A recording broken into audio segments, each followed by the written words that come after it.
ನಮಸ್ತೆ ನವಕರ್ನಾಟಕ ಟಿವಿಗೆ ಸ್ವಾಗತ. ನವಕರ್ನಾಟಕ ಟಿವಿ ಜನಪರ ನ್ಯಾಯಪರ. ನೀವಿನ್ನ ನಮ್ಮ ಚಾನೆಲ್ ಸಬ್ಸ್ಕ್ರೈಬ್ ಮಾಡಿಲ್ಲ ಅಂದ್ರೆ ಈ ಕೂಡಲೇ ಲೈಕ್ ಮಾಡಿ, ಶೇರ್ ಮಾಡಿ, ಸಬ್ಸ್ಕ್ರೈಬ್ ಮಾಡಿ, ತಪ್ಪದೆ ಬೆಲ್ ಐಕಾನ್ ಕ್ಲಿಕ್ ಮಾಡಿ. ಪಂಚಶರಣರ ಜಯಂತಿ ಆಚರಣೆ ಮಾದರಿಯ ಚೆನ್ನಯ್ಯ, ಮಾದರ ಧೂಳಯ್ಯ, ಉರಿಲಿಂಗಪೆದ್ದಿ ಹಾಗೂ ಸಮಗಾರ ಅರಳಯ್ಯನಂತಹ ಶರಣರ ಜಯಂತಿ ಅರ್ಥಪೂರ್ಣ. ಕೂಡ್ಲಿಗಿ ತಾಲೂಕು ಆಡಳಿತ ಸೌಧದಲ್ಲಿ 12ನೇ ಶತಮಾನವು ಧಾರ್ಮಿಕ, ಸಾಮಾಜಿಕ, ರಾಜಕೀಯವಾಗಿ ಕ್ರಾಂತಿ ಉಂಟು ಮಾಡಿದೆ. ಇವತ್ತಿನ ನಮ್ಮ ಸಂವಿಧಾನದ ಸಂಸತ್ತಿನ ಮಾದರಿಯಲ್ಲಿ ಅಂದಿನ ಅನುಭವ ಮಂಟಪ ಇತ್ತು. ಯಾರನ್ನೂ ಕೀಳಾಗಿ ಕಾಣಬಾರದು ಎಂಬುದು ಬಸವೇಶ್ವರರ ಸಮಾನತೆಯ ತತ್ವವಾಗಿದ್ದು, ಅವರ ಹಾದಿಯಲ್ಲಿ ನಡೆದ ಕಾಯಕ ಶರಣರು ಆದ ಮಾದರ ಚೆನ್ನಯ್ಯ, ಮಾದರ ಧೂಳಯ್ಯ, ಡೋಹರ ಕಕ್ಕಯ್ಯ, ಸಮಗಾರ ಹರಳಯ್ಯ ಮತ್ತು ಉರಿಲಿಂಗ ಪೆದ್ದಿ ಅವರು ಶರಣರ ಪಡೆಯ ಮಹನೀಯರಾಗಿದ್ದಾರೆ ಅಂತ ಹೇಳಿದ್ದಾರೆ. ಶರಣರ ವಚನಗಳು ಇಂದಿನ ಆಧುನಿಕ ಯುಗದಲ್ಲಿ ಅತ್ಯವಶ್ಯಕವಾಗಿದೆ. ಯುವ ಪೀಳಿಗೆ ಅವರ ಆದರ್ಶವನ್ನು ಪಾಲಿಸಿ ಮುನ್ನಡೆಯಬೇಕಾಗಿದೆ. ಮೂಢನಂಬಿಕೆಗಳು ಹಾಗೂ ಜಾತಿ ಪದ್ಧತಿ, ಅಸಮಾನತೆಯ ವಿರುದ್ಧ ವಚನಗಳ ಮೂಲಕ ಜನರಲ್ಲಿ ಜಾಗೃತಿ ಮೂಡಿಸಿ ಸಮಾಜ ಕಟ್ಟುವಲ್ಲಿ ಕಾಯಕ ನಿಷ್ಠೆ ಮೆರೆದ ಕಾಯಕ ಶರಣರ ಕೊಡುಗೆ ಅಪಾರ ಅಂತ ನಂದಿಹಳ್ಳಿ ಸ್ನಾತಕೋತ್ತರ ವಿದ್ಯಾಲಯದ ಸಹ ಪ್ರಾಧ್ಯಾಪಕ ಮಲ್ಲಯ್ಯ ಹೇಳಿದ್ದಾರೆ.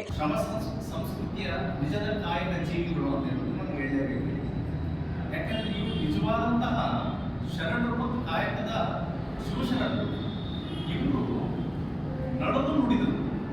ಈಗೇನು ಸಿದ್ದರಾಮಯ್ಯ ಸರ್ಕಾರ ನಾವು ನುಡಿದಂತ ನಡೆದಿದ್ದೇವೆ ಅಂತ ಹೇಳ್ತಿದ್ರು. ಅದರ ದೊಡ್ಡ ಇಂದಿನ ಶಕ್ತಿ ಯಾರು ಅಂತ ಹೇಳಿದ್ರೆ ನಮ್ಮ ಈ ಶಿವಶರಣರು. ಸೊ ಹಾಗಾಗಿ ಈ ತಾಲೂಕು ಆಡಳಿತ ಕಚೇರಿಯಲ್ಲಿ ಇದೊಂದು ಅರ್ಥಪೂರ್ಣವಾದಂತಹ ಕಾರ್ಯಕ್ರಮವನ್ನು ಏನು ಮಾಡ್ತಿದ್ದಲ್ಲ, ಇದನ್ನು ಇಡೀ ಸಮಾಜಕ್ಕೆ ತಲುಪಿಸುವಂಥ ಕೆಲಸವನ್ನು ಮುಂದೊಂದು ದಿನಗಳಲ್ಲಿ ಮಾಡ್ತೀನಿ ಅನ್ನೋ ವಿಶ್ವಾಸದಿಂದ ನನ್ನ ಭಾಷಣವನ್ನು ನಾನು ಮುಂದುವರಿಸ್ತೇನೆ. ಮುಖ್ಯವಾಗಿ ಕಾಯಕ ಶರಣರು ಅಲ್ಲಮ ಪ್ರಭುಗಳು ನಿರ್ಮಾಣ ಮಾಡಿದಂತಹ ಮತ್ತು ಅಲ್ಲಮ ಪ್ರಭುಗಳು ಅಧ್ಯಕ್ಷರಾದಂತಹ ಅನುಭವ ಮಂಟಪದಲ್ಲಿ ಒಬ್ಬ ದಲಿತ ಸಮುದಾಯದ ತಳ ಸಮುದಾಯ, ವಿಶೇಷವಾಗಿ ತಳ ಸಮುದಾಯದ ಕಾಯಕ ವರ್ಗದ ಶಿವಶರಣರನ್ನು ಅನುಭವ ಮಂಟಪದಲ್ಲಿ ಬಿಟ್ಕೊಳ್ಳೋದಿದಲ್ಲ, ಅದು ಒಂದು ದೊಡ್ಡತನ. ಅದರಲ್ಲಿ ಬಂದದ್ದು ಮುಖ್ಯವಾಗಿ ಅಲ್ಲಮ ಪ್ರಭು ಮತ್ತು ಬಸವಣ್ಣವರು. ಈಗೇನು 5 ಜನ ಕಾಯಕ ಶರಣರಿರಲ್ಲ, ಇವರೆಲ್ಲರೂ ಕೂಡ ಬಸವಣ್ಣ ಮತ್ತು ಅಲ್ಲಮ ಪ್ರಭುಗಳ ಆದಿಯಾಗಿ ಅವರ ಪ್ರಭಾವದಿಂದಾಗಿ ಬಹುತೇಕ ಶಿವಶರಣರು ಅನುಭವ ಮಂಟಪಕ್ಕೆ ಬಂದಿದ್ದು ಉಂಟು. ಅಲ್ಲಿ ತಮ್ಮಲ್ಲಿರುವಂತಹ ವಿಷಯಗಳನ್ನು, ಪ್ರತಿ ಸಮಾಜದಲ್ಲಿ ನಡೆದಂತಹ ಘಟನೆಗಳನ್ನು ಆಧಾರ ಸಹಿತವಾಗಿ ಇಟ್ಟುಕೊಂಡು ತಮ್ಮ ವಚನಗಳ ಮೂಲಕ ಅಭಿವ್ಯಕ್ತಿಪಡಿಸುವಂತಹ ಒಂದು ದೊಡ್ಡ ಕಾರ್ಯ ಮಾಡಿದ್ದು. ಅಂಬೇಡ್ಕರ್ ಸಂಘದ ಅಧ್ಯಕ್ಷರು ಆದ ಗುಣಸಾಗರ ಕೃಷ್ಣಪ್ಪ ಅವರು ಮಾತನಾಡಿದರು. ಪಟ್ಟಣದ ತಾಲೂಕು ಕಚೇರಿಯಲ್ಲಿ ಮಂಗಳವಾರ ತಾಲೂಕು ಆಡಳಿತದ ವತಿಯಿಂದ ಏರ್ಪಡಿಸಲಾಗಿದ್ದ ಕಾಯಕ ಶರಣರ ಜಯಂತಿ ಕಾರ್ಯಕ್ರಮದಲ್ಲಿ ಮುಖ್ಯ ಭಾಷಣಕಾರರಾಗಿ ಮಾತನಾಡಿದರು. ಸಮಾಜದಲ್ಲಿ ಇದ್ದ ಸಾಮಾಜಿಕವಾಗಿ ಪಿಡುಗು, ಅಸಮಾನತೆಯನ್ನು ತೊಲಗಿಸಿ ಸಮಾಜ ನಿರ್ಮಾಣಕ್ಕೆ ಪ್ರಯತ್ನಿಸಿದವರು ಕಾಯಕ ಶರಣರು. ಲೋಕದೊಳಗೆ ಶ್ರೇಷ್ಠತೆಯ ವ್ಯಸನ ಹೊಂದಿದವರಿಗೆ ಮತ್ತು ಮೇಲೆಂಬ ಅಹಂ ಹೊಂದಿದ ವ್ಯಕ್ತಿಗಳಿಗೆ ನಾವು ಮಾಡುವ ಕಾಯಕವೇ ಶ್ರೇಷ್ಠ ಅಂತ ಸಾರಿದ ಡೋಹರ ಕಕ್ಕಯ್ಯ, ಮಾದರ ಚೆನ್ನಯ್ಯ, ಮಾದರ ಧೂಳಯ್ಯ, ಉರಿಲಿಂಗ ಪೆದ್ದಿ ಹಾಗೂ ಸಮಗಾರ ಹರಳಯ್ಯನಂತಹ ಶರಣರ ಅಂತ ಹೇಳಿದ್ದಾರೆ.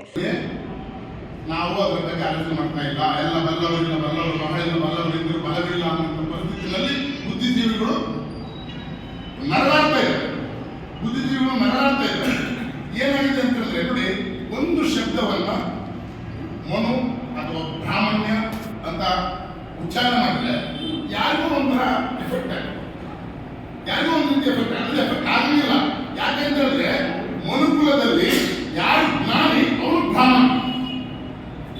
ಇಡೀ ಪ್ರಪಂಚದಲ್ಲಿ ನಾಗರಿಕತೆ ಬೆಳೆದ ಮೊಟ್ಟ ಮೊದಲ ದೇಶ ಅಂತಂದ್ರೆ ಭಾರತ ದೇಶ. ಅದು ಇಂಡಸ್ಟ್ರಿಯಲ್ ಸಿವಿಲೈಸೇಷನ್. ಆ ಇಂಡಸ್ಟ್ರಿಯಲ್ ಸಿವಿಲೈಸೇಷನ್ 5,000 ವರ್ಷಗಳ ಹಿಂದೆ ಅಲ್ಲಿ ಬದುಕಿದ್ದಂತ ನಾವು, ಅಲ್ಲಿ ಹುಟ್ಟಿರ್ತಕ್ಕಂಥ ನಾವು, ಅಲ್ಲಿಂದ ನೋಡಿ ಏದೇನ್ ತೋಟದಲ್ಲಿ ಹುಟ್ಟಿದ್ರಿ ಇಲ್ಲಿ ಅಂತಂದ್ರೆ ಎಲ್ಲರೂ ಏದೇನ್ ತೋಟದಲ್ಲಿ ಮಾನವನ ಸೃಷ್ಟಿಯಾಗಿ ಜಾಸ್ತಿ ಆಗ್ತದೆ. ಅಲ್ಲಿ ದೊಡ್ಡ ಕಥೆ ಅದು ಇಷ್ಟು ಸಾಕು. ಏದೇನ್ ತೋಟದಲ್ಲಿ ಮಾನವ ಸೃಷ್ಟಿ ಆಗ್ತಾನೆ. ಈ ಸಂದರ್ಭದಲ್ಲಿ ಹಲವರು ಉಪಸ್ಥಿತರಿದ್ದರು. ತಿಪ್ಪೇಸ್ವಾಮಿ ಕೂಡ್ಲಿಗಿ, ನವಕರ್ನಾಟಕ ಟಿವಿ.